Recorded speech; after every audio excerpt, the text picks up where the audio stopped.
cikin tafiyar nan. Allah aika suka har da ne fa awwal mai wakan nan, da mai POS jagora na wanda ya zo da shirin nan. Jajirtaccen oga mai POS Allah rika ma, dawo dawo oga kai ne da jiwon tafiyar nan. Tsayayyen jagora na wanda ya zo a cikin tafiyar nan, tafiyar dan Musa mai Allah babban taragon nan. Kwankwasa gaja zuga duk bakiyanka suna a bajan nan. Allah dai ya rikawa oga mai POS dawo.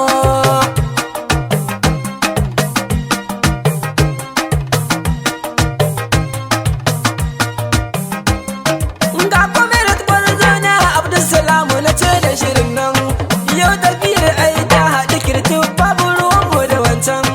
Allah dai ya riga dai oga yau tafiyar mu muna nan. Ga kwamirar gwamnan nan insha Allah za mu bi wannan.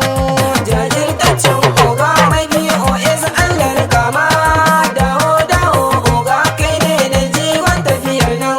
A dawaki da warawa kai ne jigon babban tafiyar nan. Ka fito ka wanke dukannan yan matsalolin al'ummar nan. Tun da shirin na matasa ne tafiyar nan za mu yi sannan. Sannan za mu raka domin mu baje musu kai su baje nan.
garawa ban daina ba. Ina ka gano mun mubarak unguwa duniya dole na saka. Ina ka gano min di alasan da waki ne nawa. Ina ka gano min di Ibrahim aminan nawa. Ina sale komaret warawa na sanya shi kudu ba. Ina ka gano min Maryam Idris Abdullahi tawa. Ina ka gano min Sa'id Tijani Musa nawa. Ina ka gano Ahmad ya wanda baya yi mana zamba. Ina ka gano min Ibrahim abba na yaya na sanya. Dan kwankwasi ne mai inganci kuma ba shi da zamba.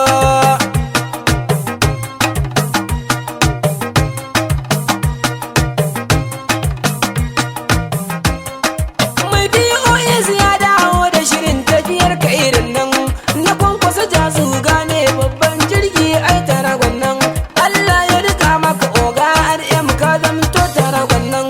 Tafiya dai inda ta kwankwasa ce ba za mu guje ba fa sannan.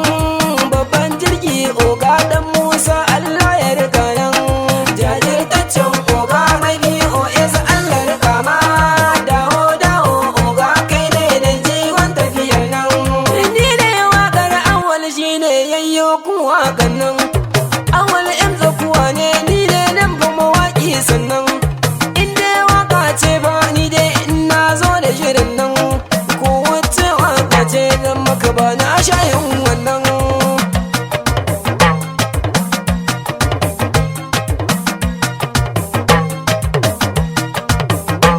Tafiyar mu